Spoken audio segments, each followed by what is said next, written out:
Welcome back, everybody. I've got something to talk about today. The Grinch Christmas Adventures. It's a game in every way. Now, you might be thinking, but Christmas is in the past. Buddy, look, the Grinch is evergreen. His presence can last. From outright games to such a masterpiece so big. With such vast titles like Bluey, the Bratz, and Peppa Pig. Why now? Who let this game be? For the movie it came out back in 2018. With no true tie-in or publishing reason, this game baffled us all as it released in the wrong season. But that covers the background, that's all you need to know, as this game feels quite classic within pretty alright flow. We awake on the eve of such a Christmas day, where our friend the Grinch feels in such dismay. On to find Max, our furry little friend, and holy smokes, this walking animation looks like the end. We exit the door into all disbelief. The game is a platformer, 2D, and quite brief. The Grinch quite stiff, and jumps so-so. The run button feels slightly off though. But when all feels rough and grinchy and lost, Max shows up making it worth the cost.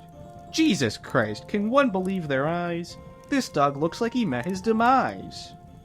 The models look odd and quite uncanny at best. It makes me want to give my eyes a rest. So we exit the level, and look what we got. Obstacles in the way to make the Grinch rot. How is this fair? How is this true?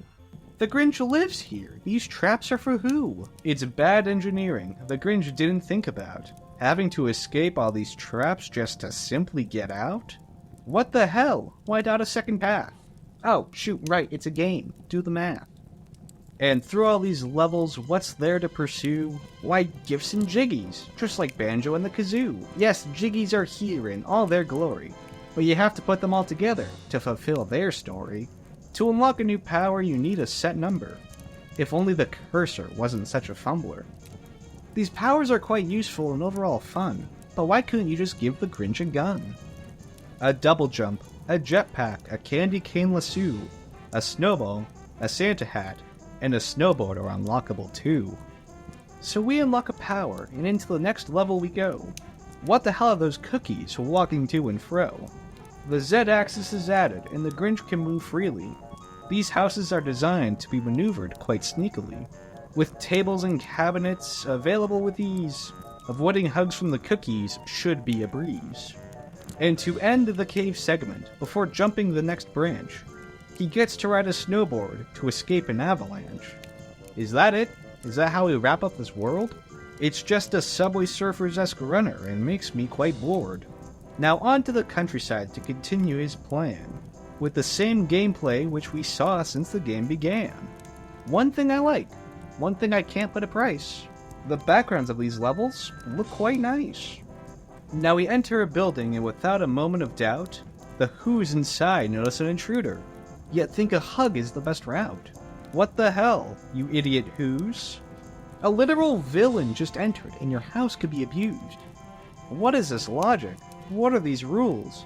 The people just ignore it off when they see the Grinch act real smooth.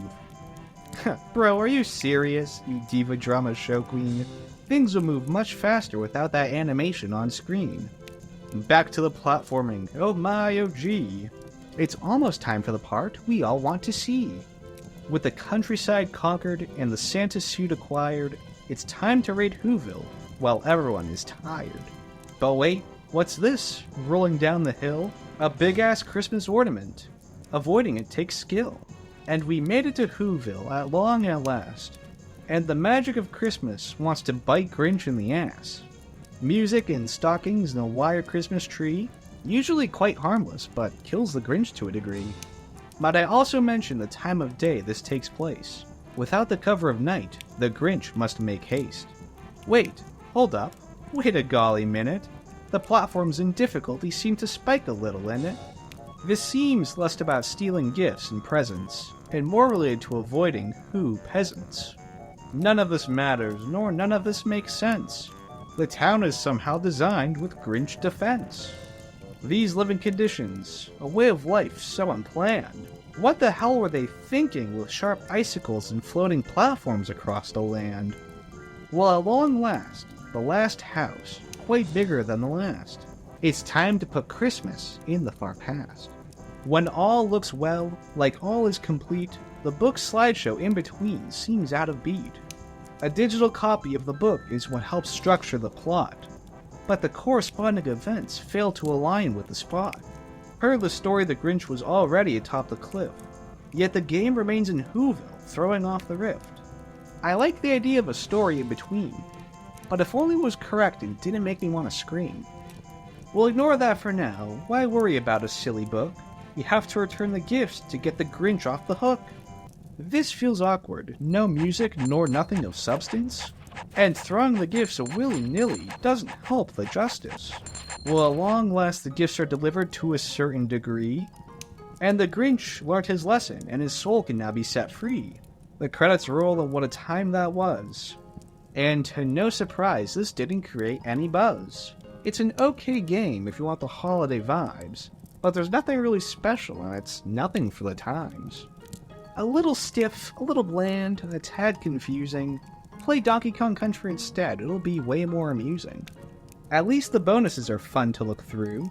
Original concept art, I think that feels due. What a mysterious product, one so odd to see. It's funky and messed up, one no one could foresee. You know what, I gave this game more time than it deserves. Back onto the shelves and in the reserves. I learned my lesson, I gave the game a chance. Next time I'll play something with a less awkward stance. At least there's the rhyming, which is candy for my ears. And enjoy the holiday every day, throughout all the years.